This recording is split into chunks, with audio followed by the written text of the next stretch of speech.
আসসালামু আলাইকুম। আসসালামু আলাইকুম। ওয়ালাইকুম ভালো আসসালাম। আছেন? আছি আলহামদুলিল্লাহ। কেমন আছেন সবাই? জি আলহামদুলিল্লাহ।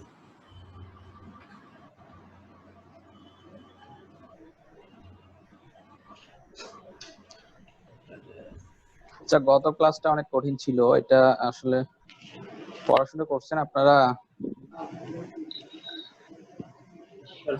জি সালাম আলাইকুম স্যার। ওয়ালাইকুম আসসালাম।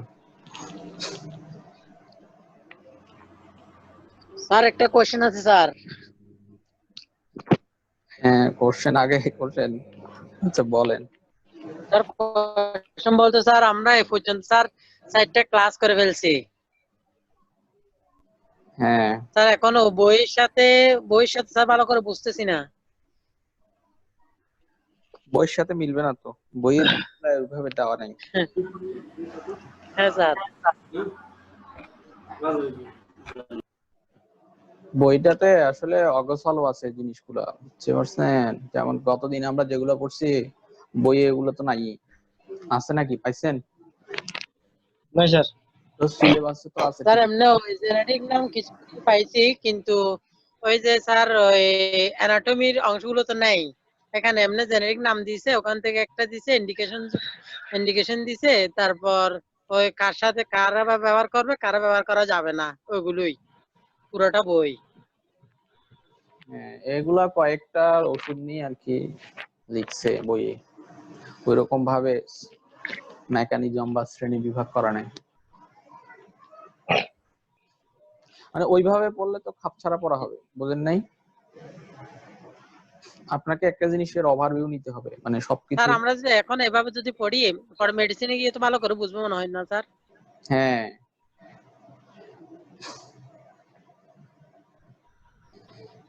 এখন যদি আপনার জেনেরিক নাম না পড়েন পরে তো ঝামেলা হবে, মেডিসিনে গিয়ে তো ওগুলো জানা যাবে। না, এটার চেয়ে স্যার আরো বেশি ইম্পর্টেন্ট হচ্ছে স্যার, আমরা অ্যানাটমি যে স্যার ওই প্রত্যেকটা অঙ্গ প্রত্যঙ্গ কোথায় অবস্থান এবং কোনটা কি কাজ, এগুলো আরো একটু ভালো করে পড়তে হবে স্যার, হুম। আমাদের নিজেদের আর কি।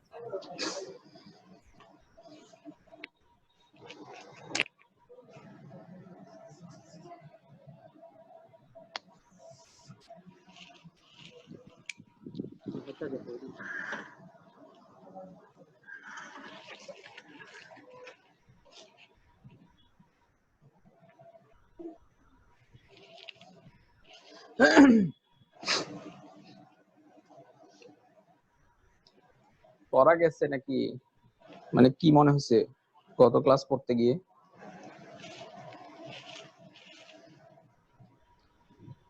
মোটামুটি আইটিভিতে আসছে স্যার।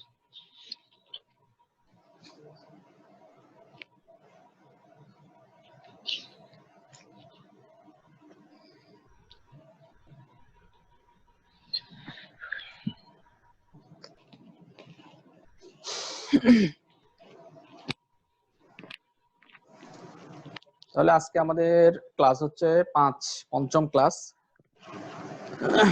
এটা হচ্ছে কার্ডিওভাস্কুলার ড্রাগস। কার্ডিও মানে হার্ট বা হৃৎপিণ্ড, ভাস্কুলার মানে রক্তনালিকা।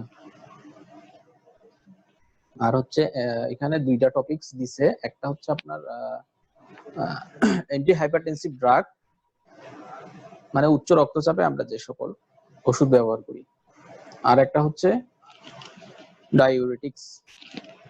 আচ্ছা, তাহলে আমরা প্রথমে ডাইউরেটিক্সটা পড়ি।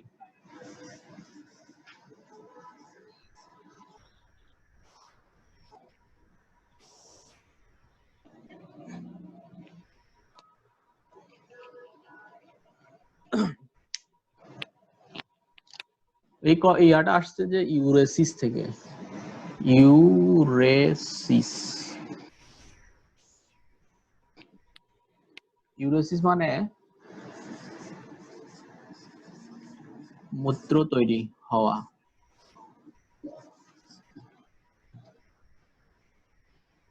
ডাইউরেসিস মানে হচ্ছে মূত্র তৈরি হওয়া, ডাইউরেসিস মানে। দুইটাকে আলাদা করে নিই।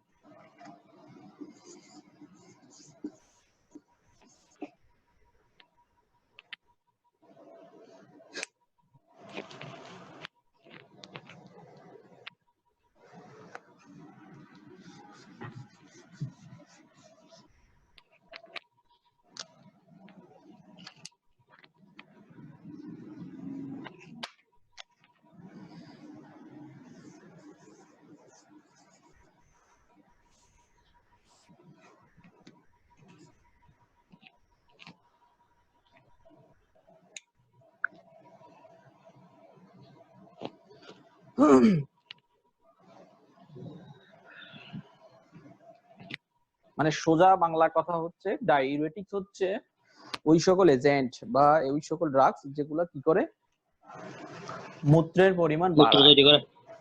মূত্রের পরিমাণ বাড়ায় বা মূত্র তৈরিতে, এমনি মূত্র তৈরি তো একটা স্বাভাবিক প্রক্রিয়া, ফিজিওলজি আর কি, কিন্তু এটা যদি পরিমাণটা বাড়ায় দেয় সেটা হচ্ছে ডাইউরেসিস। মানে কোন ওষুধ যদি মূত্রের পরিমাণ বাড়াই দেয় তাহলে সেটাকে আমরা ডাইউরেটিক্স বলবো। তাহলে ডাইউরেটিক্স হচ্ছে বিশেষ্য, মানে নাম একটা, এদেরকে ডাইউরেটিক্স। আর ডাইউরেসিস মানে হচ্ছে একটা প্রক্রিয়া, ক্রিয়াপদ। তাহলে ডাইউরেসিস কে যারা বাড়ায় তারাই হচ্ছে ডাইউরেটিক্স।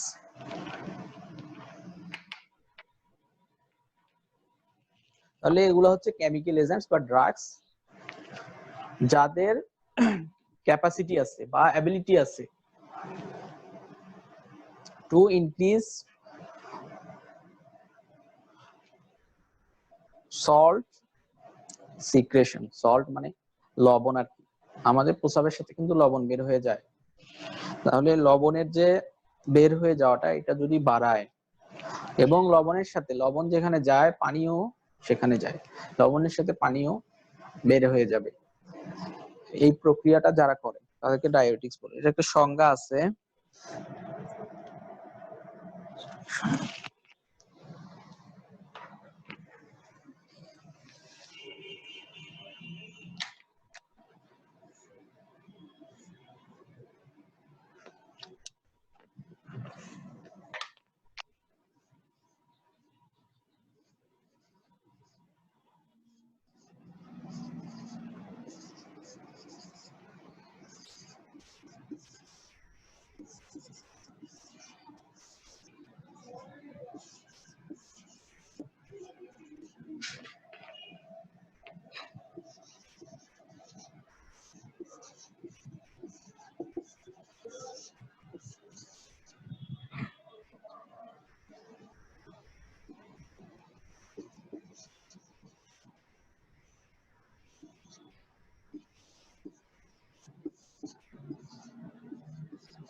সল্টের পরে কি লিখছেন স্যার? সল্টের পরে অ্যালং, সল্টের পরে এক্সক্রিশন। এক্সক্রিশন মানে বের করে দেওয়া। Which has ability to increase salt excretion along with water, মানে লবণের সাথে পানি বের করে দেওয়ার পরিমাণটা যারা বাড়ায় কোথায় কাজ করে? আমাদের যে নেফ্রন আছে না, নেফ্রনের বিভিন্ন জায়গায় কাজ করে। বইয়ে পাবেন না তো, একজন দেখতেছি বই খুঁজতেছে, এর চেয়ে লেখেন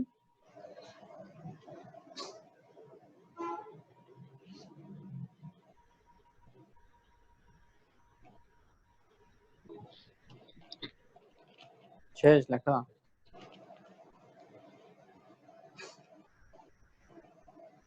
বাংলা কথা হচ্ছে ডায়াবেটিক্স হচ্ছে ওই সকল সাবস্টেন্স বা বস্তু বা কেমিক্যাল পদার্থ বা ড্রাগ যাই বলি না কেন, which has ability to, যাদের ক্ষমতা আছে, ইনক্রিজ মানে কি বাড়ানো, salt excretion along with water মানে লবণ এবং পানি একসাথে শরীর থেকে যে বের হয়ে যায় আমাদের নরমাল, সেটা পরিমাণটা যারা বাড়ায় কোথায় কাজ করে?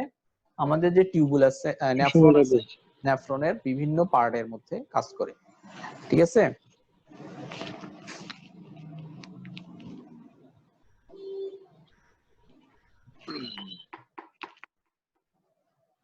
মুছে দিচ্ছি।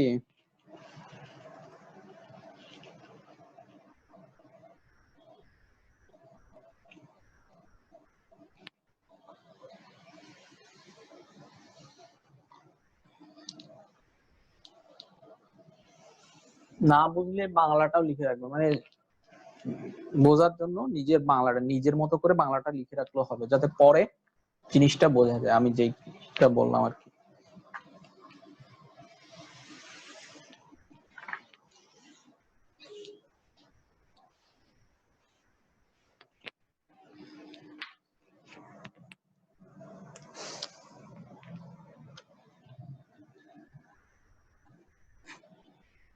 তাহলে আমরা এখন একটা জিনিস এখানে ছবি আঁকতে হবে।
আরে বাবার হাঙ্গির জায়গাতে হারে হয়েছে করোনা ক্লাস দেখো না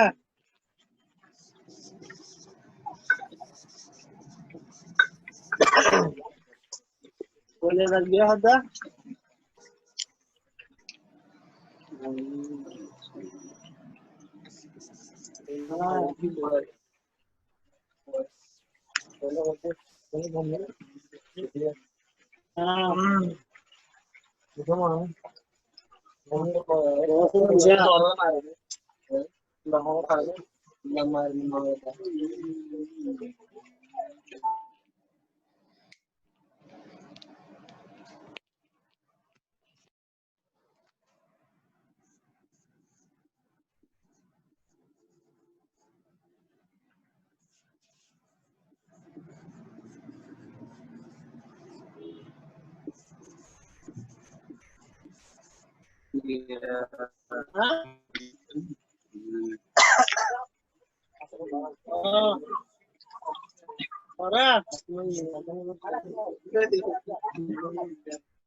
ওরে বাপ,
হুজাতুল্লাহকে হুজাতুল্লাহ ভাই, আপনি অফ করেন না, মিউট করেন না, সবার ডিস্টার্ব করতেছেন আপনি।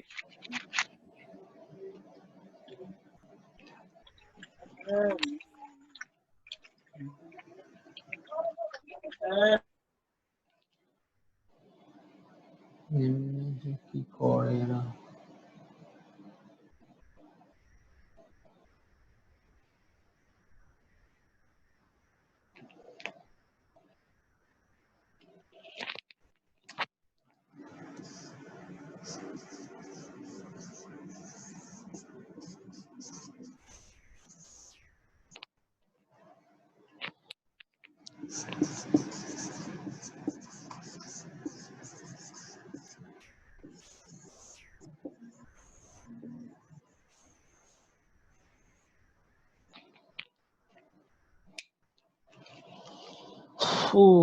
অ্যানাটমি আবার পড়াইতে হচ্ছে মনে হচ্ছে।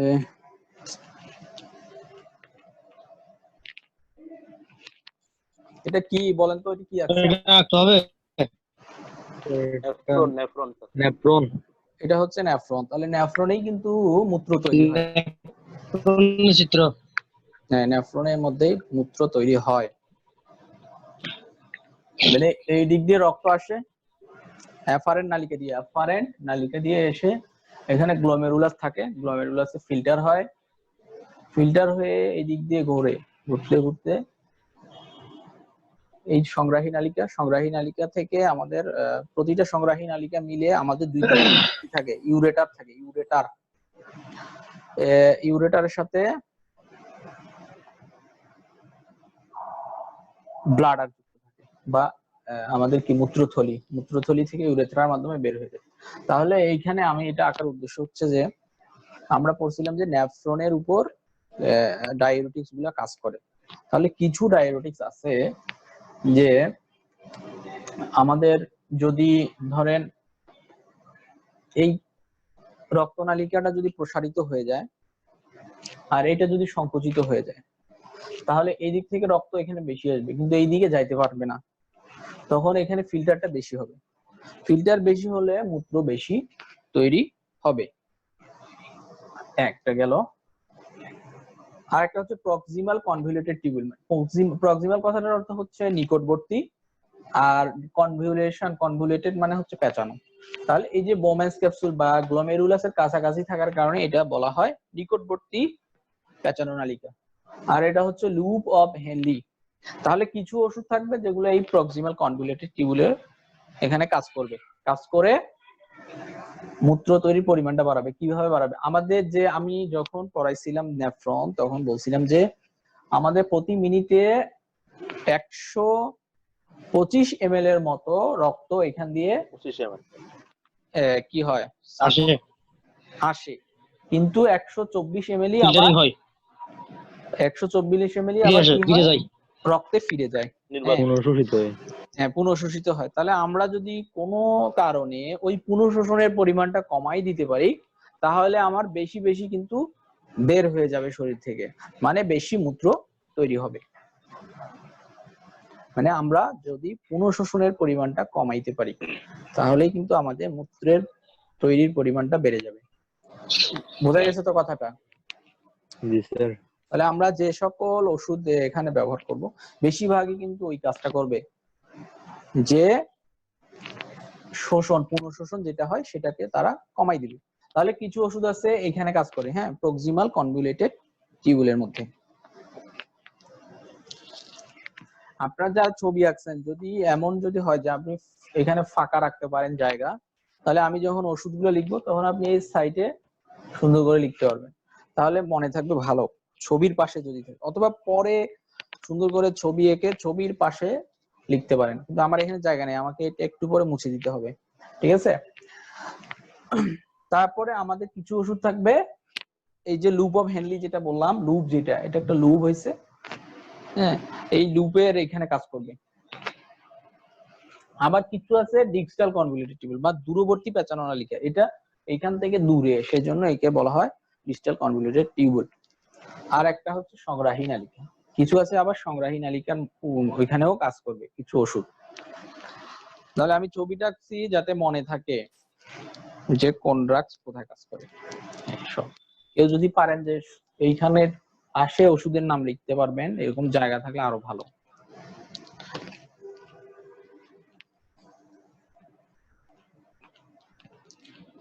কিছু জিনিস থাকে অসমোটিক প্রেসার একটা কথা আছে, হ্যাঁ, অসমোসিস বা আমাদের কি বলে এটাকে অভিস্রাবণ একটা কথা আছে না? অভিস্রাবণ হচ্ছে যে একটা কম ঘনত্বের জায়গা থেকে পানি অধিক ঘনত্বের দিকে যাবে। অর্ধবেদ্য অধিক ঘনত্বের দিকে যায় একটা অর্ধবেদ্য পর্দা দ্বারা। তাহলে আমরা যদি কোনো কারণে এই টিউবের মধ্যে, হ্যাঁ, টিউবের ভিতরে যদি আমরা ওই ঘনত্বটা বাড়াই দিতে পারি এমন কোন ওষুধ দিয়ে, তাহলে কিন্তু রক্ত থেকে মানে এইখান থেকে রক্তে যে মূত্রটা তৈরি হচ্ছে পানিটা এখানে রক্তে না এসে বরং ওই ঘনত্বের কারণে এই দিক থেকে উল্টা আবার এইদিকে যাবে পানিটা, বা এমন হতে পারে যে কম আসবে কারণ ওইখানে আমি ঘনত্বটা বাড়াই দিছি। তাহলে ওই ঘনত্বটাকে মেনটেন করার জন্য পানি রক্তের মধ্যে আসবে না, বেশি বেশি পানি ওই ঘনত্বের মানে বেশি ঘনত্বের যে আমি ওষুধটা দিছি ওইটার সঙ্গে বের হয়ে চলে যাবে। এইরকম কিছু ওষুধ পাওয়া যাবে।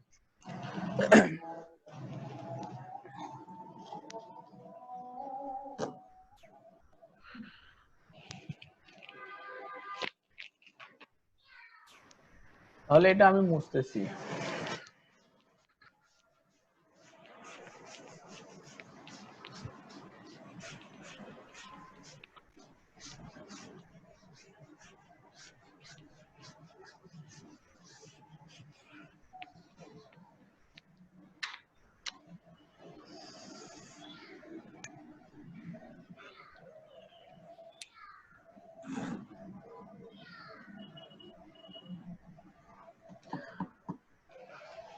তাহলে ডায়ুরেটিক্সে আমরা প্রথমে যেটা পড়বো সেটা হচ্ছে ড্রাগস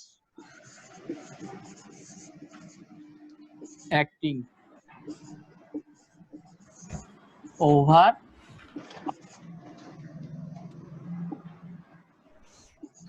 ওই যে আমরা পড়লাম প্রক্সিমাল কনভলিউটেড টিউবুল, ওইখানে প্রক্সিমাল, এটা মানে কি বলছি নিকটবর্তী প্যাচানো নালিকা।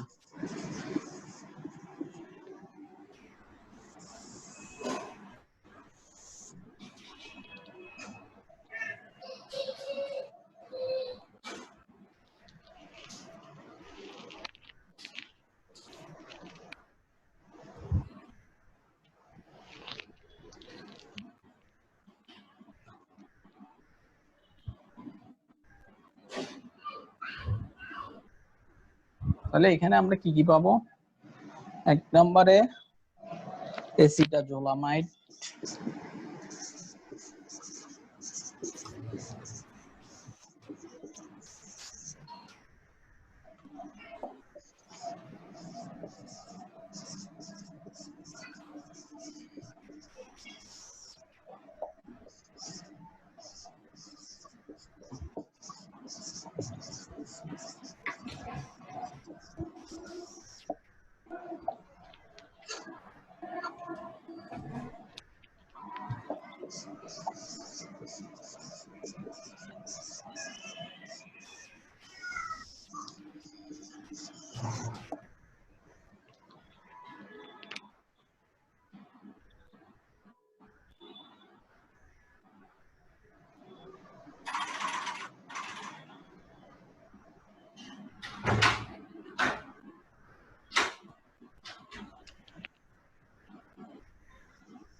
এরা এরা কিন্তু একটা কাজ করে, সেটা হচ্ছে কার্বনিক, দ্বিতীয়টা কি স্যার?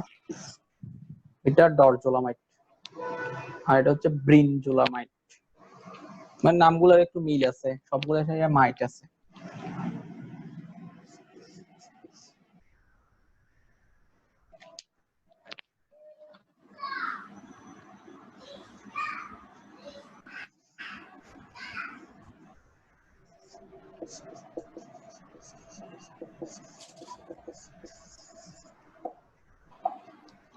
এরা হচ্ছে আমাদের একটা এনজাইম আছে, হ্যাঁ, কার্বনিক অ্যানহাইড্রেস। কার্বনিক অ্যানহাইড্রেসটা আসলে আমাদের যে পানি আর কার্বন ডাই অক্সাইড মিলে কিন্তু আমাদের কার্বনিক অ্যাসিড তৈরি হয়। কার্বনিক অ্যাসিডের সংজ্ঞা ইয়াটা হচ্ছে সংকেত H2CO3 মনে হয়, এরকম। এটা কিন্তু পানি আর কার্বন ডাই অক্সাইড মিলে তৈরি হয়। তাহলে কার্বনিক অ্যানহাইড্রেস এনজাইম যেটা আছে সেটা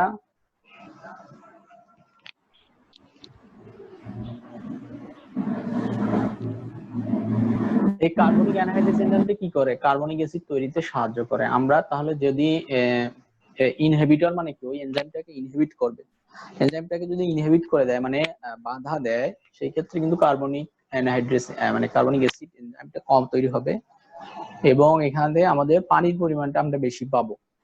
ঠিক আছে, এই জন্য এটা হচ্ছে কার্বনিক অ্যানহাইড্রেস। এগুলো সব প্রক্সিমাল কনভলিউটেড টিউবুলে কাজ করে। প্রক্সিমাল কনভলিউটেড টিউবুলে আমাদের কিছু আছে অসমোটিক ড্রাগ আছে। অসমোটিক আমি যেটা বললাম যে অসমোসিসের কথা যেটা বললাম, যে কিছু ড্রাগ আছে টিউবের ভিতরে পানি ধরে রাখবে, এই ড্রাগগুলো কিন্তু প্রক্সিমাল কনভলিউটেড টিউবুলে কাজ করবে। দেখা যাচ্ছে?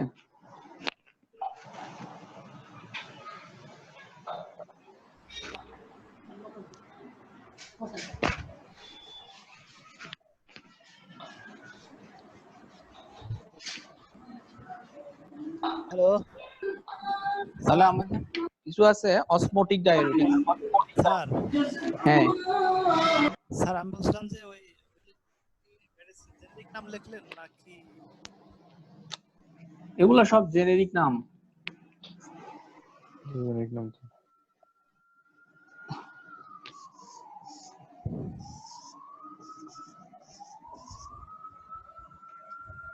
স্যার এগুলো কি মূত্রশান্তির ওইটাকে কন্ট্রোল করবে? হ্যাঁ, মূত্রশান্তে যে রক্ত যায় মাঝে মধ্যে, ওইটাকে কন্ট্রোল করবে এগুলা? না না, ওইটা আলাদা জিনিস।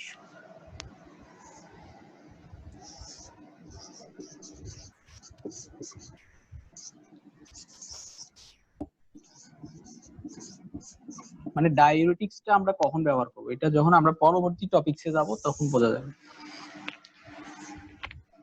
তাহলে অসমোটিক ডায়োরেটিক্স এর মধ্যে আছে, অসমোটিক মানে যেটা বললাম যে ওরা পানিতে ধরে রাখে, মানে ঘনত্ব বাড়ায় দেয় মূত্রের আর্টিফিশিয়ালি এবং বাড়াই দিয়ে ওখানে পানি ধরে রাখে এবং ওই পানিটা বের করে দেয়। যেমন আছে আমাদের মেনিটল, তারপরে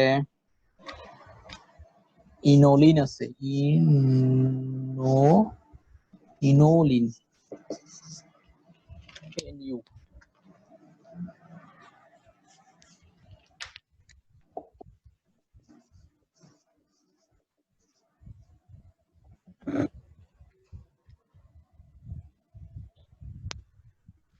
ইউরিয়া,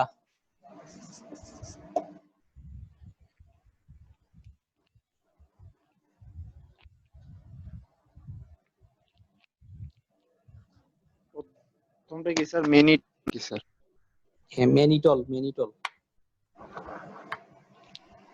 গ্লুকোজও ব্যবহার করা যায়। এই গ্লুকোজ, গ্লুকোজ কিন্তু ডাইউরেটিক্স হিসেবে ব্যবহৃত হয় এবং এটা ডায়াবেটিস রোগীর ক্ষেত্রে ডাইউরেসিস হিসেবে কাজ করে। ডায়াবেটিস রোগী বহুমূত্র রোগ বলে না, এর কারণ হচ্ছে ওদের রক্তের মধ্যে গ্লুকোজ বেশি থাকে এবং এটা মূত্রের সাথেও ক্ষরণ হয়। তখন দেখা যায় যে ওই যে গ্লুকোজ আমরা বললাম ডায়াবেটিক্স হিসেবে কাজ করে, তাহলে এই গ্লুকোজের সাথে পানি বের হয়ে যায়, সেজন্য ওর বারবার ইয়া হয়, প্রস্রাব হয়।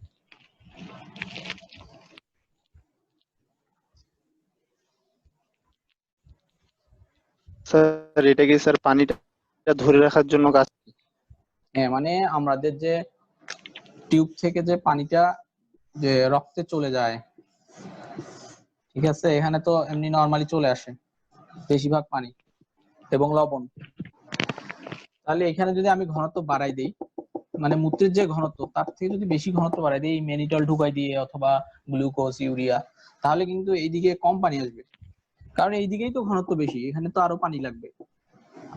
এদিকে যাওয়ার তখন আর সম্ভাবনাটা কমে যাবে, সেই জন্য এই পানিটা বের হয়ে যাবে ওদের সাথে। এই কাজটা করে হচ্ছে osmotic diode.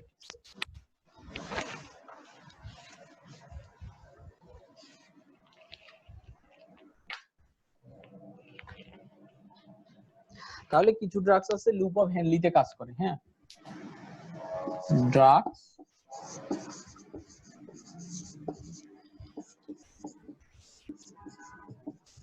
Acting over loop of Henle, ঠিক আছে।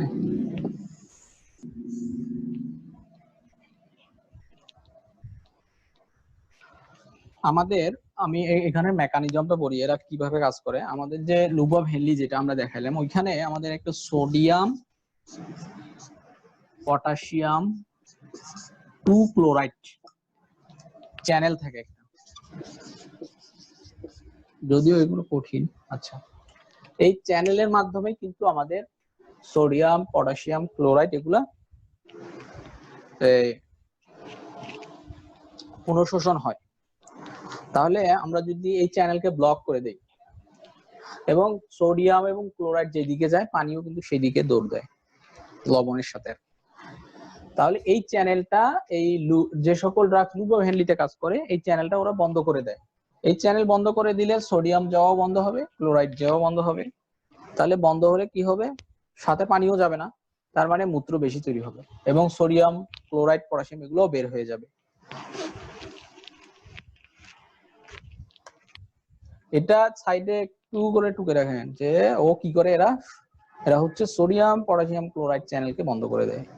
দিলে যে টিউবুল থেকে মানে লুপ অফ হেনলি থেকে সোডিয়াম পটাশিয়াম ক্লোরাইড যেগুলা পুনঃশোষণ হওয়ার কথা ছিল এগুলা আর পুনঃশোষণ হয় না, বের হয়ে যায় এবং সাথে পানিও বের হয়ে যায়। তাহলে এগুলা কি কি আছে, এগুলো ড্রাগ কিন্তু খুব বেশি ব্যবহার হয়, যেমন ফুসেমাইড, ফু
স্যার নিচেরটা কি বুমেটেনাইট হবে না? হ্যাঁ, বুমেটেনাইট। বুমেটেনাইট।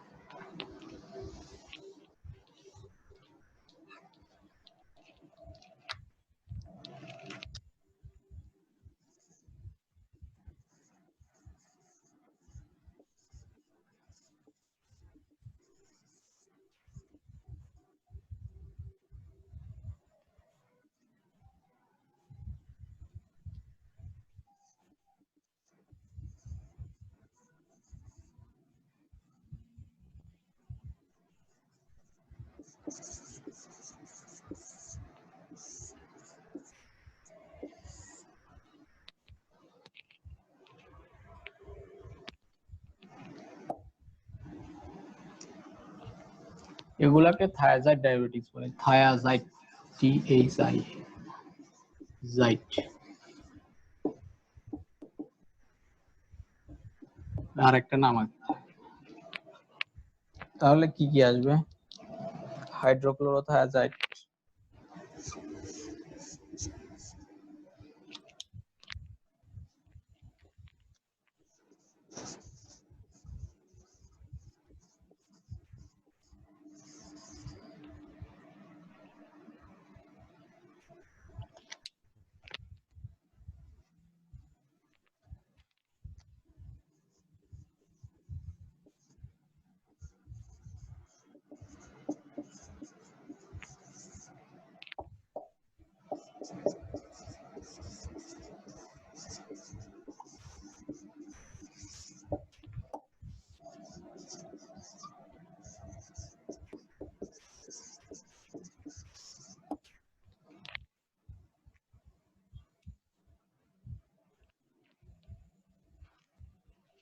এদের কাজ হচ্ছে এইখানে আবার আমাদের একটু সোডিয়াম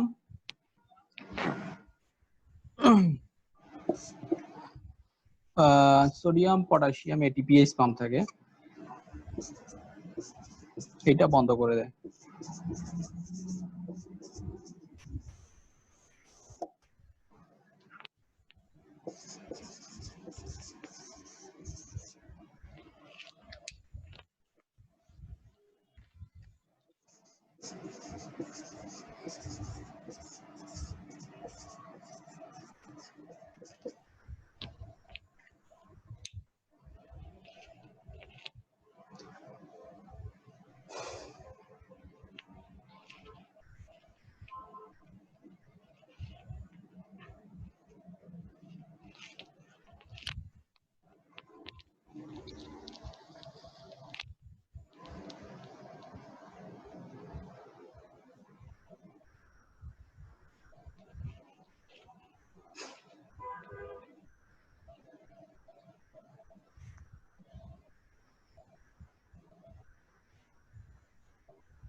লেখা শেষ হলে একটু রেসপন্স করেন, তাহলে সুবিধা হবে।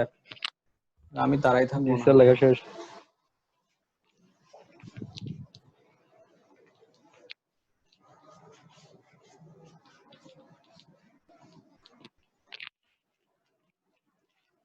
লোক সংখ্যা কমে যাচ্ছে কেন?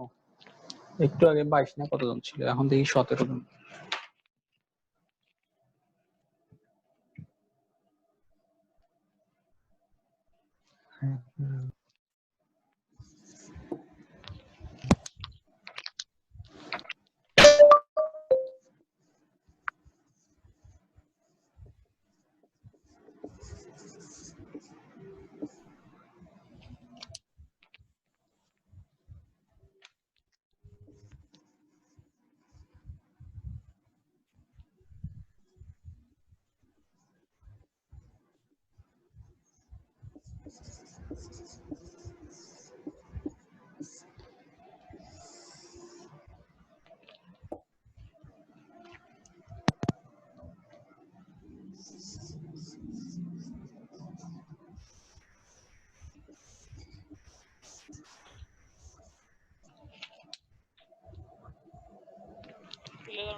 এটা কি স্পাইরোনেক্টন নাকি? স্পাইরোনোল্যাকটোন। এদের কাজটা হচ্ছে, এরা আমাদের অ্যালডোস্টেরন একটা হরমোন আছে শরীরে, হ্যাঁ,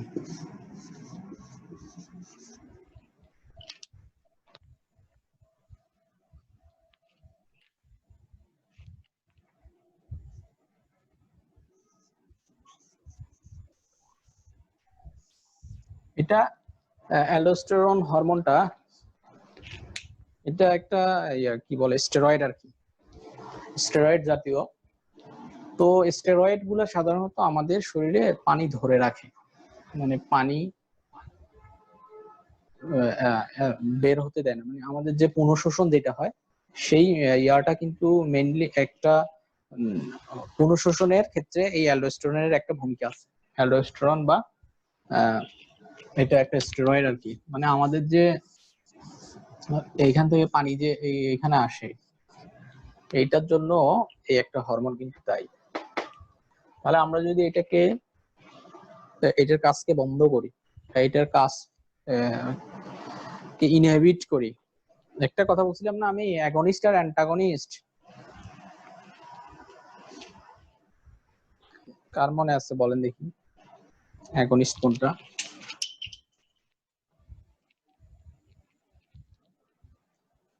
অ্যাগনিস্ট অ্যান্টাগনিস্ট হচ্ছে স্যার ওই যে কেমিক্যাল,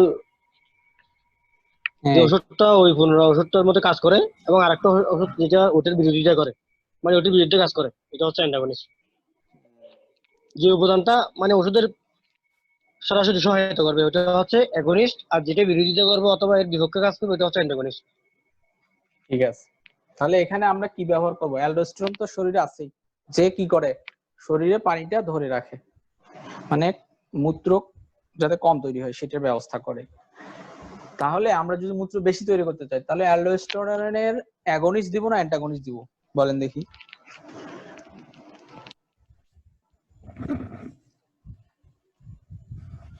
স্যার অ্যাগনিস্ট। হ্যাঁ, অ্যাগনিস্ট দিব, যাতে ওর কাজটা সে করতে না পারে, সক্রিয়ভাবে কাজ হয় সক্রিয়ভাবে যেন কাজ না হয়, পানি যেন শোষণ না হয়, পুনঃশোষণ। তাহলে এগুলো হচ্ছে অ্যালডোস্টেরন অ্যান্টাগনিস্ট, এদের কাজটা এইভাবেই হয়। এই যে স্পাইরোনোলেকট্রন, তাহলে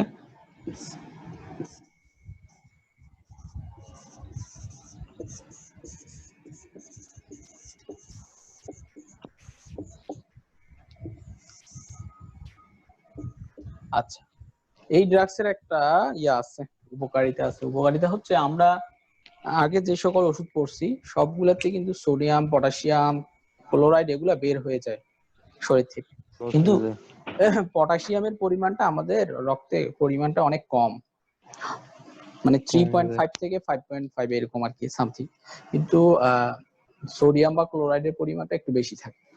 এই কম হওয়ার কারণে আবার পটাশিয়াম যেটা, সেটা হচ্ছে আমাদের হার্টের জন্য খুব জরুরি, মানে পটাশিয়ামের পরিমাণ একটু কম বেশি হলেই হার্টের বা হৃৎপিণ্ডের সমস্যা হয়।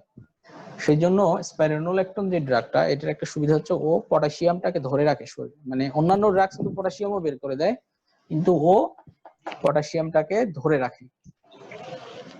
সেজন্য স্পাইরোনোলেকটনটা পটাশিয়াম স্পেয়ারিং ড্রাগ বলে, মানে পটাশিয়ামকে শরীরে ধরে রাখে, এটা একটা ওর সুবিধা। এই জন্য দেখা যায় যে কি ফ্লুসেমাইটের সঙ্গে, মানে ফ্লুসেমাইট আমরা যেটা পড়লাম যে লুব্রায়োটিক্স, এরা কিন্তু এই সোডিয়াম পটাশিয়াম সবই বের করে দেয়। তখন আমরা যদি সাথে যদি স্পাইরোনোলেকটনটা ব্যবহার করি, স্পাইরোনোলেকটনটা কি করে পটাশিয়াম ধরে রাখে আর ও আবার পটাশিয়াম বের করে দেয়। তাহলে দুইটা যদি একসাথে দেওয়া হয় তাহলে কিন্তু আমাদের পটাশিয়ামটা থেকে যাচ্ছে শরীরে, মানে ও পটাশিয়ামকে রাখতেছে, ও বের করতে যাচ্ছে, দুইটা অপোজিট কাজ করলে আমাদের পটাশিয়ামটা বের হতে পারতেছে না, এটা একটা সুবিধা। সেজন্য এগুলো কম্বিনেশন হিসেবেও পাওয়া যায়। আর সবগুলা যদি আপনারা অ্যাডভার্স সাইড ইফেক্ট লেখেন, হ্যাঁ, যে সবগুলাতে কিন্তু আমাদের যে লবণগুলো আছে, বিভিন্ন ধরনের যে ইলেকট্রোলাইটস গুলো আছে, সোডিয়াম, পটাশিয়াম, ক্যালসিয়াম, হ্যাঁ, ম্যাগনেসিয়াম, ক্লোরাইড, এগুলো সব বের হয়ে যায়, এইটা একটা। তাহলে ওগুলোর অভাব হইতে পারে শরীরের মধ্যে। এটা একটা কথা সহজ। 2 নাম্বার হচ্ছে যদি আমরা বেশি ব্যবহার করি, বেশি পরিমাণে ব্যবহার করি, তাহলে কি হইতে পারে? অতিরিক্ত পানি বের হয়ে গেলে তখন সেটা হাইপোটেনশন হতে পারে, মানে নিম্ন রক্তচাপ হয়ে রোগী হতে শকে যাইতে পারে, শকে গিয়ে ঝামেলা হতে পারে। এইভাবে আপনাদের কি হয়, রেনাল ফেলিওর হয়, মানে কিডনি আর পরে কাজ করে না। তারপরে হার্ট ফেলিওরও হইতে পারে, পানি যদি অতিরিক্ত বের হয়ে যায় শরীর থেকে। এই সমস্যাগুলো হতে পারে।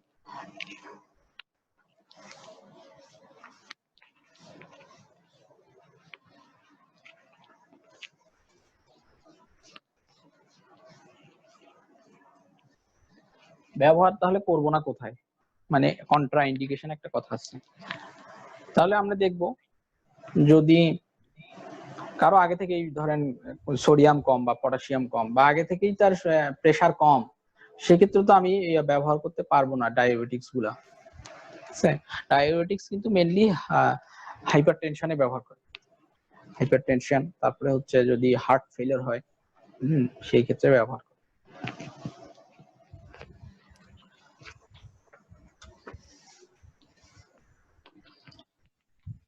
তাহলে এখন আমরা যাই যে পরের টপিকসটা হচ্ছে ব্লাড প্রেশার।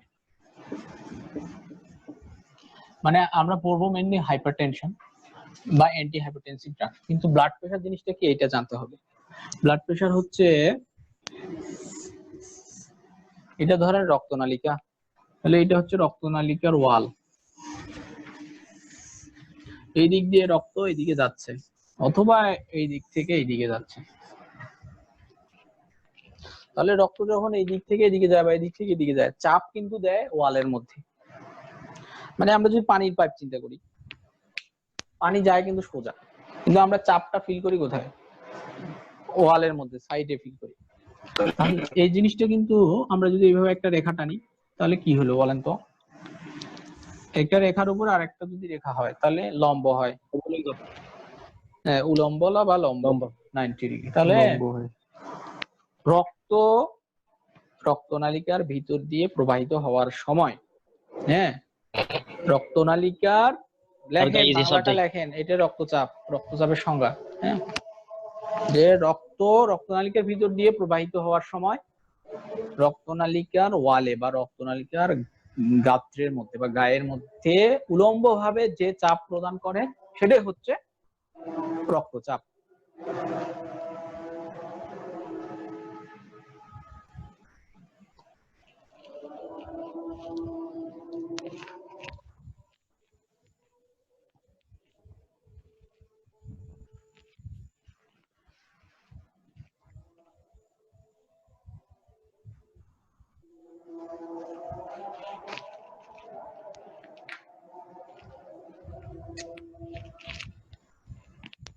তাহলে বললাম যে রক্ত তার নালিকার মধ্যে দিয়ে প্রবাহিত হওয়ার সময় উলম্ব ভাবে রক্তনালিকার গায়ে যে চাপ প্রদান করে সেটা হচ্ছে রক্তচাপ। তাহলে রক্ত যেহেতু আছে এবং রক্তনালিকা যেহেতু আছে, চাপ একটা থাকবেই সব সময়, সেটা নরমাল একটা রেঞ্জ থাকবে, যে নরমাল প্রেসার। আবার প্রেসার কমেও যেতে পারে, বেড়েও যেতে পারে। তাহলে প্রেসার যদি নরমাল থেকে বেড়ে যায় তখন সেটাকে আমরা বলি হাইপার টেনশন। হাইপার মানে বেশি, হাইপো মানে কম। হাইপার কথাটার অর্থ বেশি, টেনশন মানে কি? চাপ। হাইপো মানে কম, হাইপো মানে কম, মানে চাপ কমে যাইতে পারে। তাহলে হাইপারটেনশন মানে উচ্চ রক্তচাপ বা বেশি চাপ আর কি, আর হাইপো মানে কম।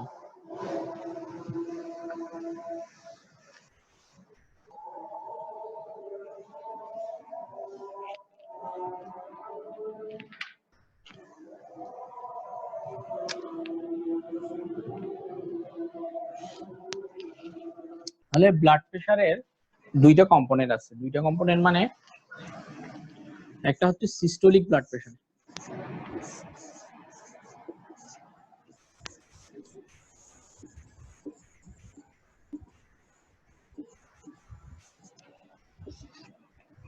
সিস্টোলিক মানে হৃৎপিণ্ড যখন সংকুচিত হয় তখন কিন্তু সব রক্ত হৃৎপিণ্ড থেকে বের হয়ে রক্তনালিকার মধ্যে যায়। তাহলে আমরা কিন্তু প্রেসার মাপি কোথায়? হৃৎপিণ্ডে মাপি না, রক্ত নালিকাতে মাপি। তাহলে রক্ত নালিকায় ওই সময় কিন্তু সবচেয়ে বেশি প্রেসার থাকবে, কারণ রক্ত সব রক্ত নালিকার মধ্যে চলে গেছে। সেই জন্য সিস্টোল মানে হচ্ছে সংকোচন, সিস্টোলিক ব্লাড প্রেসারটা সেই জন্য সবসময় বেশি থাকে। আবার ডায়াস্টোল, ডায়াস্টোল মানে হচ্ছে প্রসারণ।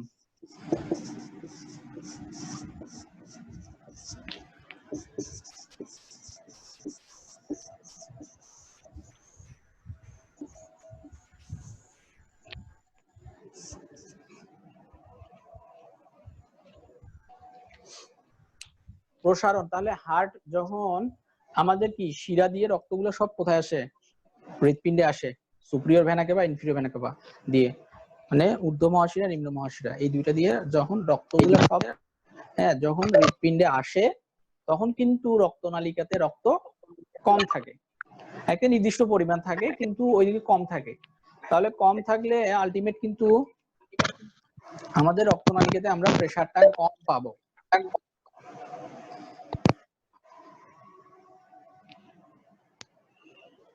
সেজন্য ডায়াস্টোলিক ব্লাড প্রেসারটা সবসময় কম থাকে। ওইটা আমরা নিচে লিখি, দেখবেন যে ব্লাড প্রেসার লেখে হচ্ছে উপরে একটা লেখে নিচে একটা। তাহলে ধরেন এরকম লেখে যে 120/80, এটা মিলিমিটার অফ মার্কারিতে মাপে।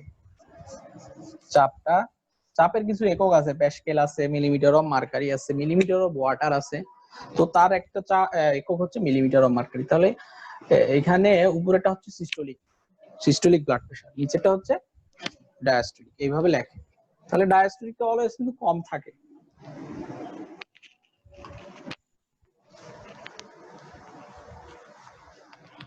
সিস্টোলিক ব্লাড প্রেসার আমাদের নরমাল। এটা ব্লাড প্রেসার কয়েকটা বিষয়ের উপর নির্ভর করে মানুষের। একটা হচ্ছে এজ, সেক্স, এগুলো লেখেন যে কোন কোন বিষয়ের উপর ব্লাড প্রেসারটা নির্ভর করে আসলে। এজ মানে বয়স, তারপরে সেক্স মানে লিঙ্গ আর কি, তারপরে বডি বিল্ড মানে বডির যে গঠন আছে, বডির গঠনের উপর নির্ভর করে, মোটা মানুষ চিকন মানুষ এগুলোর উপর নির্ভর করে। তারপরে শরীরে মানুষের সেডেন্টারি লাইফস্টাইল যেটা আছে, সেডেন্টারি লাইফস্টাইল মানে সে কি ধরনের জীবনযাপন করে, সারাদিন বসে বসে কাটায় নাকি কাজকর্মের মধ্যে ব্যস্ত থাকে, এগুলোর উপরও নির্ভর করে। খাওয়া দাওয়ার উপর নির্ভর করে, মানে ডায়েটের উপরও ব্লাড প্রেসার নির্ভর করে। তাহলে এগুলোর উপর ভেরি করে কিন্তু আমাকে চিন্তা করতে হবে যে এটা কি নরমাল নাকি অ্যাবনরমাল।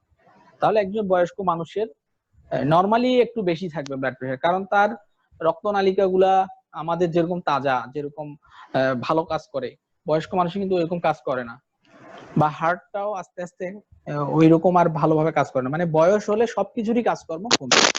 তাহলে নরমালি ওদের একটু ব্লাড প্রেসার বেশি থাকবে, ওইটা তখন তার এটা কি গেল বয়স অনুযায়ী তার একটা ব্লাড প্রেসার, মানে নরমাল জিনিসটাই আবার ভেরি করে এইগুলা জিনিসের উপর।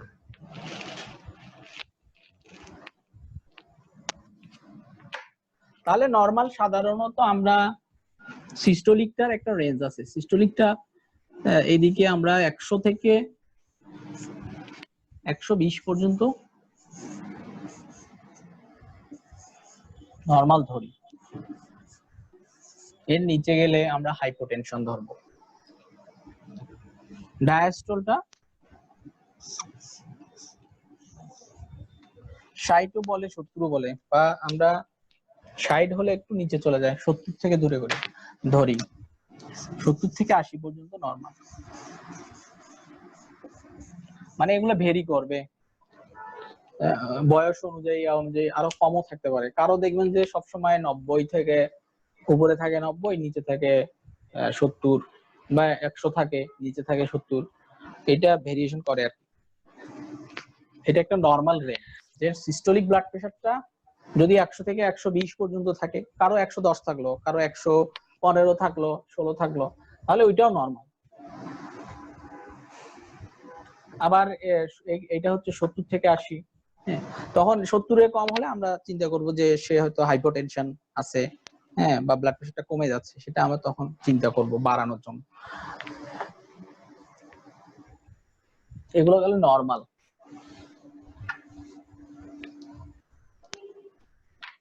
তাহলে আমরা যদি হাইপারটেনশনে যাই তাহলে প্রি হাইপারটেনশন মানে প্রি মানে কি পূর্বে, প্রি হাইপারটেনশনের একটা স্টেজ আছে, মানে এটা হলে আমরা চিন্তা করব যে সে পরবর্তীতে তার হয়তো ব্লাড প্রেশার মানে উচ্চ রক্তচাপ ডেভেলপ করতে পারে। সেটা সিস্টোলিকটা হচ্ছে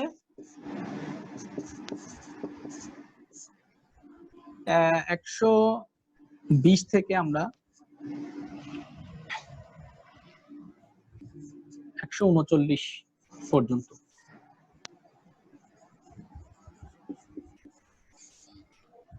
আর ডায়াস্টোলিকটা 100, এটা হচ্ছে আমরা কত থেকে শুরু করছি 80, তাহলে 80 থেকে 89।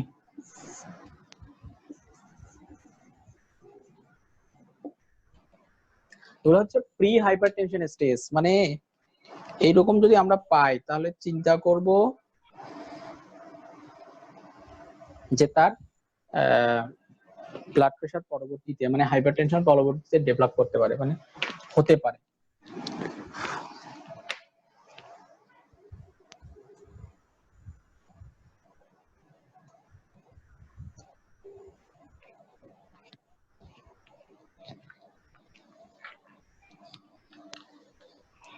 তার ব্লাড প্রেশারের উপর কি পালসটা নির্ভর করে? হ্যাঁ, নির্ভর করে তো। তাহলে এখন হাইপারটেনশনের 3টা গ্রেড আছে। হ্যাঁ, 3টা গ্রেড আছে। গ্রেড 1, গ্রেড 1 এ সিস্টোলটা থাকে সিস্টোলিক, এদিকে আমি লিখবো সিস্টোলিক, এদিকে লিখবো ডায়াস্টোলিক।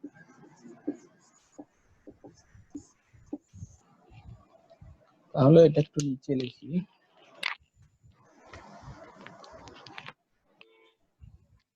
গ্রেড 1, গ্রেড 1 এর সিস্টোলিক হচ্ছে আমরা ওই 140 থেকে 169 মানে আপনার 159 মানে 159।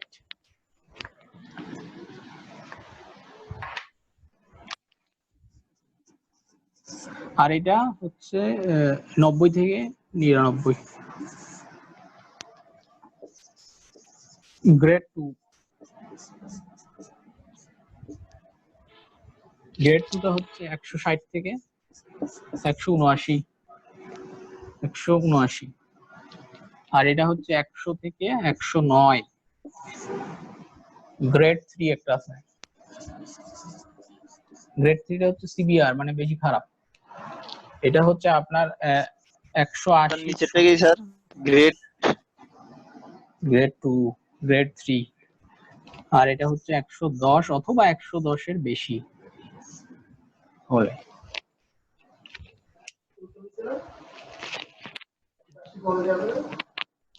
না, ঠিক আছে।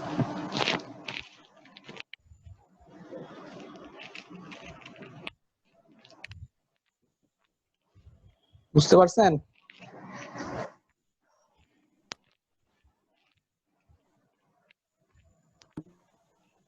আরো কিছু টার্ম আছে প্রথমটা কি ওই হাইপারটেনসিস। নিচেরটা স্যার গ্রেড স্যার। আরে গ্রেড 1 এর পরে তো 2 আসবে, এটা তো বোঝা সহজ। 2 এর পরে 3 আসবে, এটা আবার বলার কি আছে?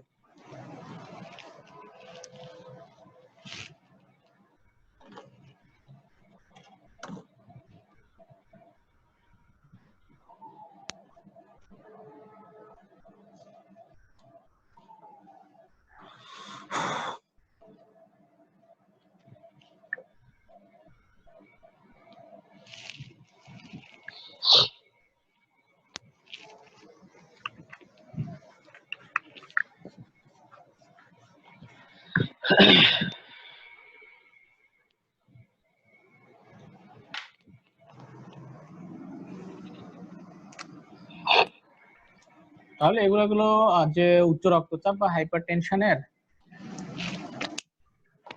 শ্রেণী বিভাগ আর সংজ্ঞা।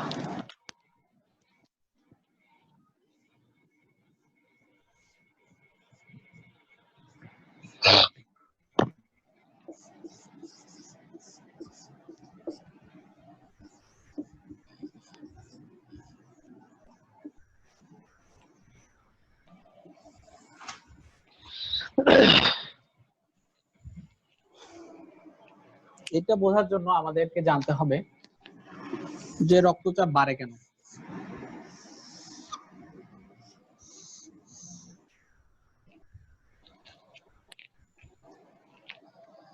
তাহলে আমি যেটা বললাম যে রক্তনালিকার দেওয়ালের মধ্যে যে চাপ দেয় সেটা হচ্ছে রক্তচাপ।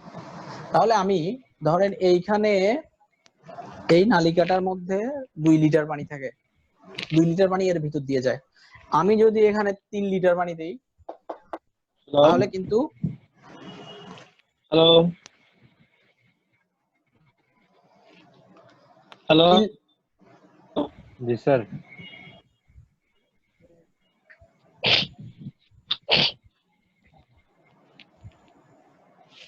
তাহলে এই নালীর মধ্যে যদি আমি 3 লিটার পানি দেই মানে রক্তের ভলিউম পরিমাণ যদি শরীরের মধ্যে বেড়ে যায়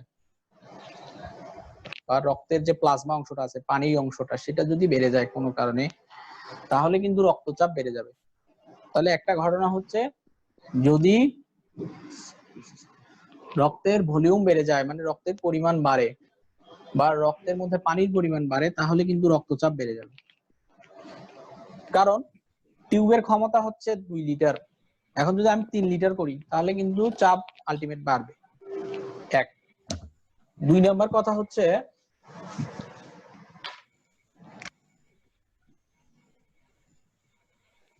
এই টিউবটা ছিল এরকম মোটা, এখন এই টিউবটা যদি এরকম চিকন হয়ে যায়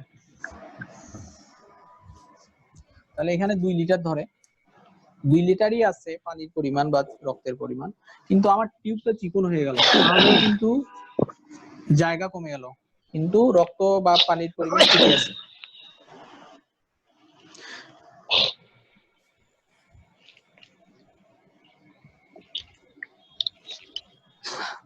মানে হাঁচি কাশি দিচ্ছে, তাও এখানে আমাদেরকে শুনাইতে হবে, ও বন্ধ করতে পারতেছে না ওর ইয়াটা।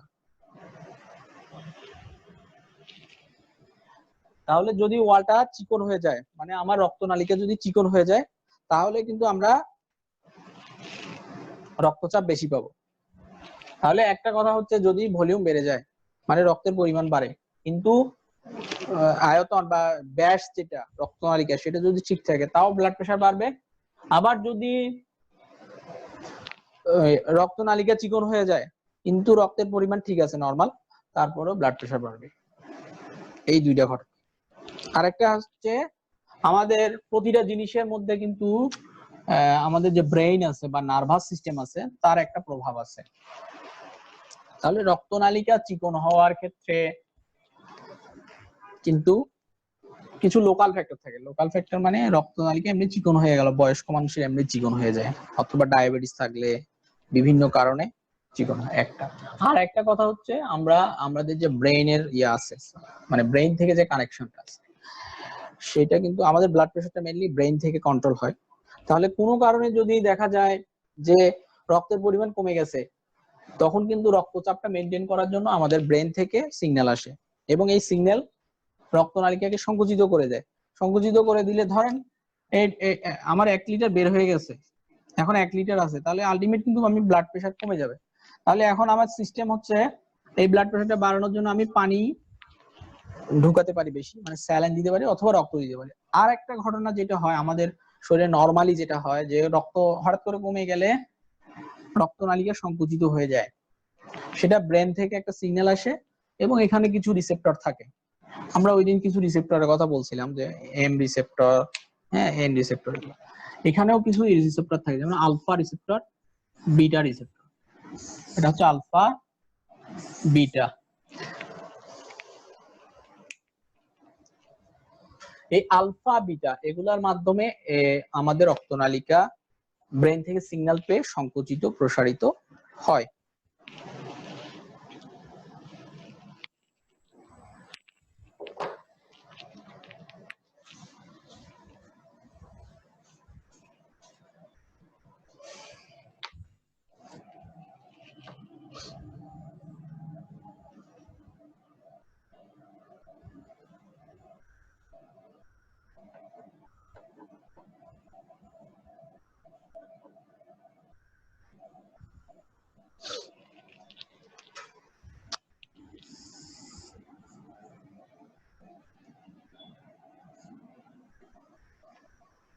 এখন আসেন যে অ্যান্টি হাইপারটেনসিভ ড্রাগস তাহলে আমরা কি কি পাবো। এক নাম্বার যদি আমরা শুরু করি, একটু আগে আমরা একটা পড়ছিলাম, কিছু ওষুধ পড়ছিলাম যেগুলো কি করে শরীর থেকে রক্ত পানির পানি মানে আমাদের রক্তটা তো ফিল্টার হচ্ছে কি কোথায়, নেফ্রনে ফিল্টার হয়ে রক্ত থেকেই তো মূত্রটা তৈরি হচ্ছে। তাহলে এই রক্তে পানির পরিমাণটা বাড়ানো কমানো এটা কিন্তু আমাদের কিডনি অনেকাংশে নিয়ন্ত্রণ করে। তাহলে আমরা যদি মনে করেন ভলিউমটা বেড়ে গেছে, মানে রক্তের পানির পরিমাণটা বেড়ে গেছে, তাহলে এইটাকে আমি বের করে ফেললেই তো আমার চাপটা নিয়ন্ত্রণে আসতেছে। তাহলে আমি যে বললাম হাইপারটেনশনের একটা কজ হচ্ছে রক্তের পরিমাণ বেড়ে যাওয়া বা রক্তে পানির পরিমাণ বেড়ে যাওয়া। এটা আমরা কিভাবে কমাইতে পারি? ডাইউরেটিক্স ব্যবহার করি। আর কিন্তু অন্য কোনো সিস্টেম নাই। ডাইউরেটিক্স এর মাধ্যমেই শুধুমাত্র আমরা কিডনি দিয়ে অতিরিক্ত রক্তে যে পানির পরিমাণটা আছে সেটা বের করে ফেলতে পারি। তাহলে আমরা এক নম্বরে পড়বো ডাইউরেটিক্স। অ্যান্টিহাইপারটেনস এর মধ্যে ডাইউরেটিক্স গুলা পড়বো। তাহলে ডাইউরেটিক্স কিন্তু অনেকগুলো পড়ে ফেলছি, এগুলো আর আমি লিখবো না এবার।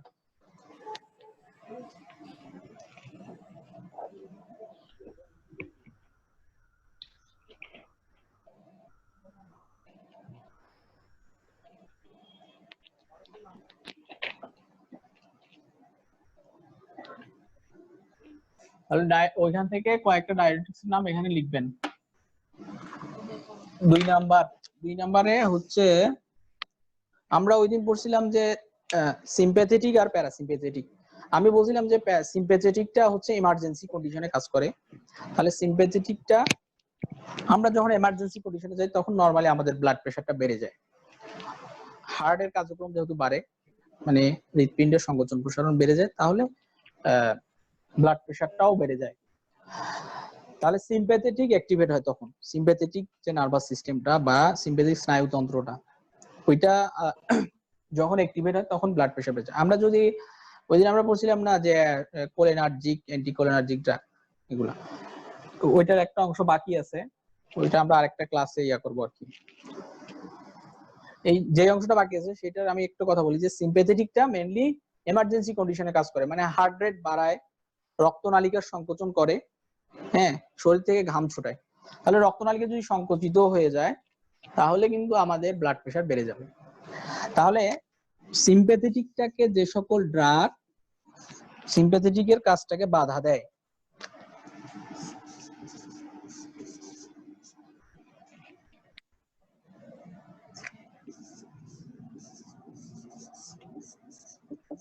সিম্প্যাথেটোলাইটিক ড্রাগ বলে। হ্যাঁ,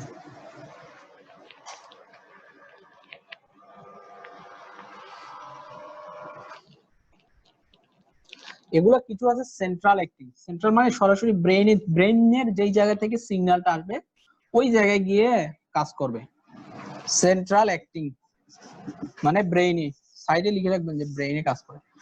এগুলা হচ্ছে আলফা মিথাইল ডোপা। একটা আমি বলবো মিথাইল ডোপা,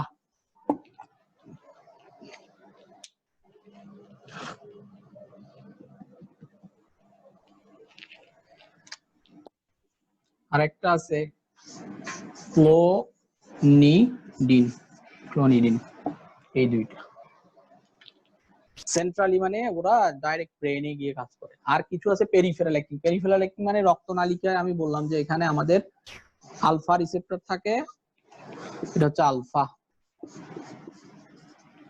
আর বিটা রিসেপ্টর থাকে বিটা। তাহলে এরা পেরিফেরালি থাকে মানে রক্তনালিকার গায়ে থাকে। তাহলে আমি যদি এই রক্তনালিকার গায়ে যদি এমন ওষুধ দিই যেটা এখানে আলফা বিটার উপরে কাজ করে রক্তনালিকা প্রসারণ ঘটাবে, তাহলে কিন্তু আমার রক্তচাপটা কমে যাবে। সেগুলোকে বলা হচ্ছে পেরিফেরালি অ্যাক্টিং। তাহলে এক নম্বরে ডায়াবেটিক্স, দুই নম্বরে হ্যাঁ লেখা হয়নি সেটা। আলফা মিথাইল ডোপা, আর একটা হচ্ছে ক্লোনিডিন সি।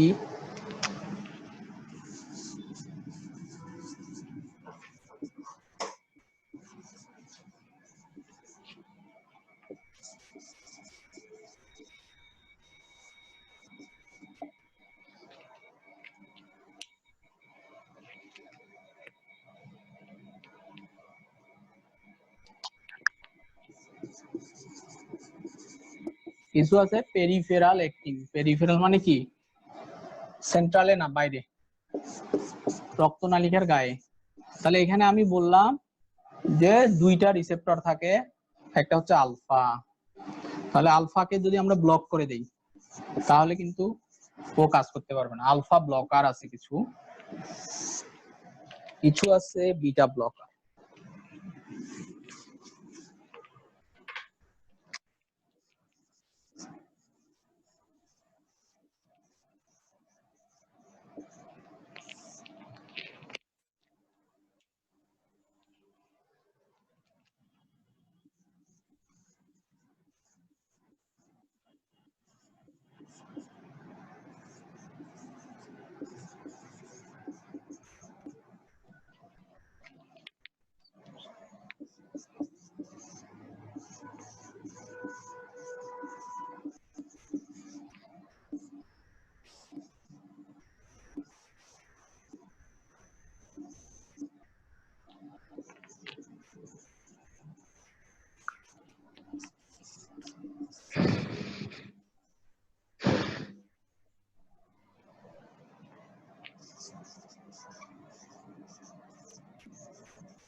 এগুলো হচ্ছে peripheral acting, alpha blocker, beta blocker. আর কিছু ড্রাগস আছে যেগুলা আমাদের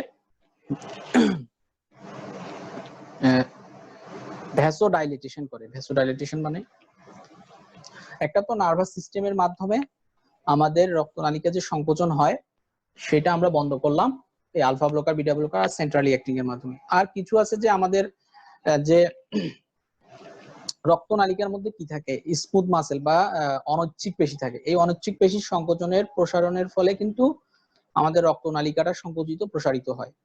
তাহলে আমরা যদি কিছু ওষুধ দেই যেগুলা সরাসরি গিয়ে ওই মাসেলের উপরে কাজ করবে, মানে পেশির উপরে কাজ করবে, তাহলে কিন্তু ধরেন পেশিটা সংকুচিত হতে যদি আমি না দেই তাহলে কিন্তু এটা প্রসারিত থাকবে। প্রসারিত থাকলে এই এতটুক রক্তনালিকা এরকম প্রসারিত হয়ে থাকবে, তাহলে আমার কিন্তু রক্তচাপটা কিছুটা কম ফিল হবে, মানে রক্তচাপটা কমে যাবে। তাহলে রক্তনালিকার উপরে সংকোচন প্রসারণ কমানো বাড়ানোর এখানে কিছু ওষুধ আছে, বুঝছে?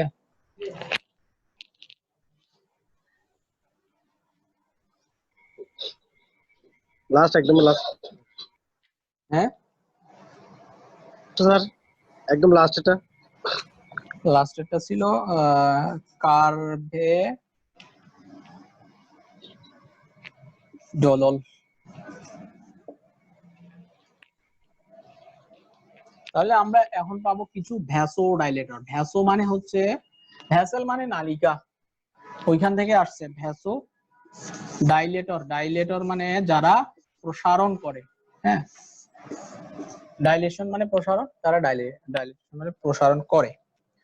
তাহলে কিছু আছে ডিরেক্ট ভ্যাসোডাইলেটর, মানে ওখানে রক্তনালিকার কাছে গেলেই ওরা ভ্যাসোডাইলেটেশন করে ফেলবে। ডিরেক্ট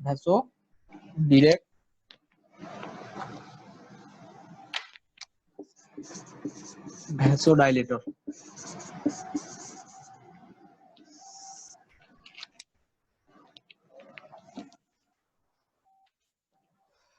এরা হচ্ছে আমাদের নাইট্রোপ্রোসাইট,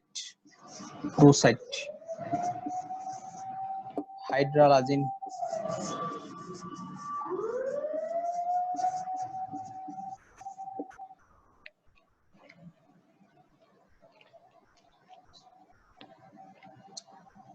এরা হচ্ছে আমাদের রক্তনালিকার গায়ে নাইট্রিক অক্সাইড, মানে নাইট্রিক অক্সাইড স্মুথ মাসেল বা অনৈচ্ছিক পেশি প্রসারণে নাইট্রিক অক্সাইড এর একটা ভূমিকা আছে। তো এরা ওখানে গিয়ে নাইট্রিক অক্সাইড তৈরি করে। নাইট্রিক অক্সাইড তৈরি হলে রক্তনালিকাটা প্রসারিত হয়ে যায়।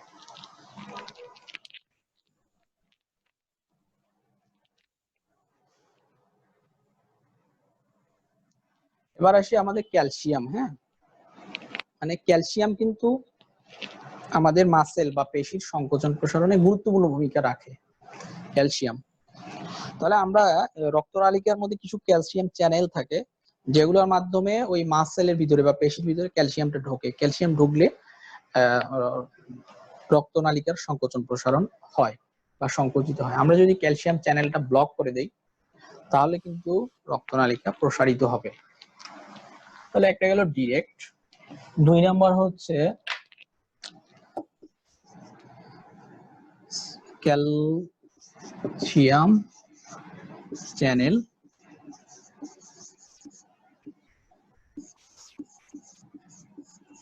ব্লকার।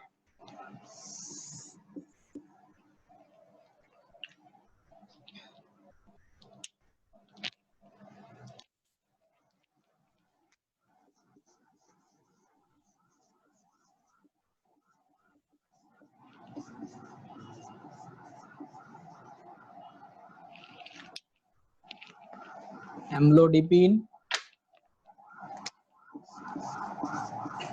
ন্যাফিডিপিন,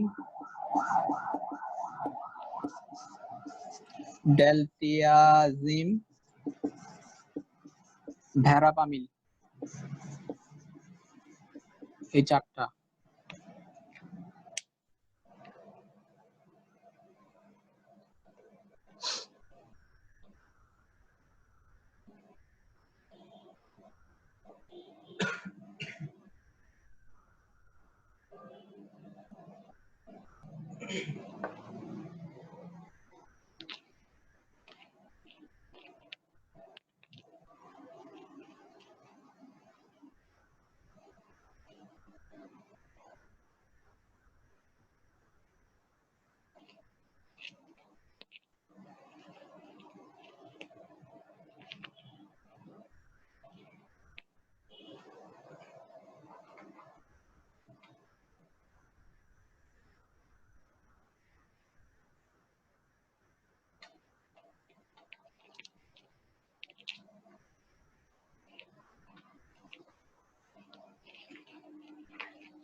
একটা হচ্ছে ACE,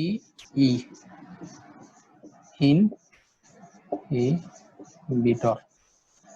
এটা আমি জিনিসটা একটু বলবো। ACE কথাটার অর্থ হচ্ছে অ্যানজিওটেনসিন কনভার্টিং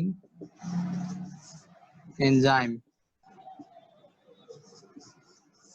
এটা একটা এনজাইম যেটা কি করে, এনজিওটেনসিন 1 কে, এনজিওটেনসিন একটা হরমোন, হ্যাঁ, যেটা আমাদের রক্তনালিকার সংকোচন ঘটায়। তাহলে এনজিওটেনসিন 1টা কিন্তু 1 অবস্থায় কাজ করতে পারে না। ও যখন 2 তে পরিণত হয়,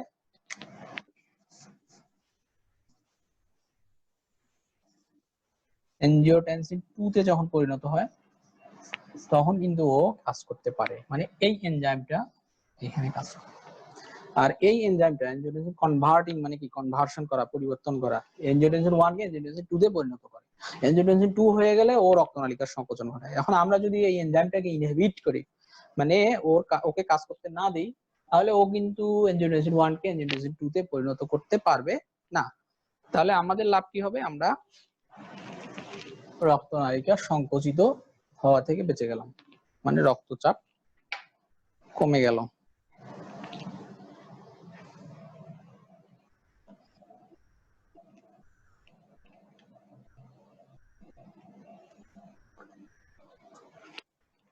এগুলা কি কি আছে, র্যামিপ্রিল আছে, ক্যাপট্রোপ্রিল, এটা পি, এটা ও, ক্যাপট্রোপ্রিল, লিসিনোপ্রিল, সিনোপ্রিল,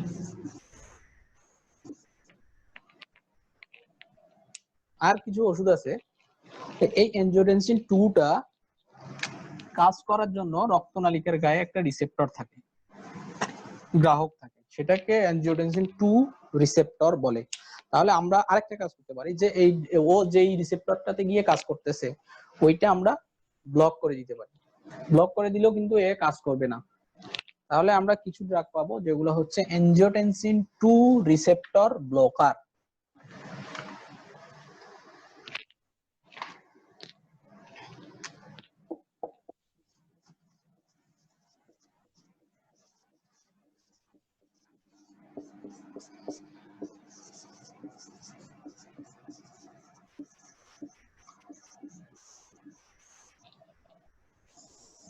এগুলো হচ্ছে লোসার্টেন,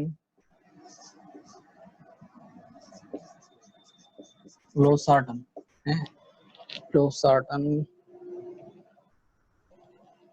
ভালসার্টেন, অলমেসার্টেন। এই যে অলমেসার্ট যে বিভিন্ন ড্রাগ গুলো এখন বেশিরভাগ ব্যবহৃত হয় সেগুলো আর কি, লোসার্ট, তারপরে অলমেসার্টেন,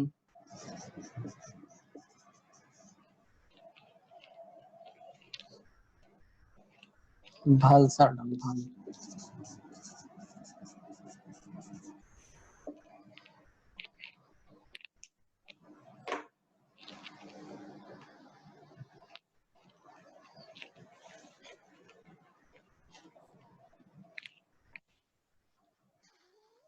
এই মোটামুটি হচ্ছে অ্যান্টি হাইপারটেনসিভ ড্রাগস এর ক্লাসিফিকেশন, এবং আমি মেকানিজম গুলো বলছি যে কে কিভাবে কাজ করতেছে। ঠিক আছে,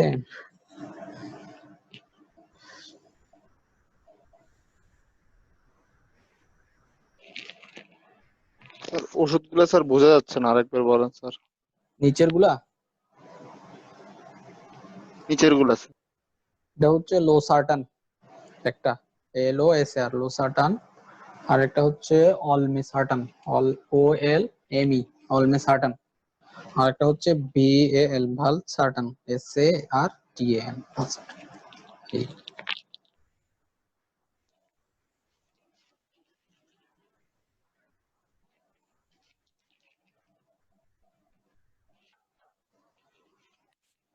এই মোটামুটি আমাদের আজকের টপিকস। স্যার আরেকটু স্যার। আমি নিচে মেশাবো না তো, উপরে গুলো মেশাচ্ছি। নিচে গুলো লেখেন আস্তে আস্তে।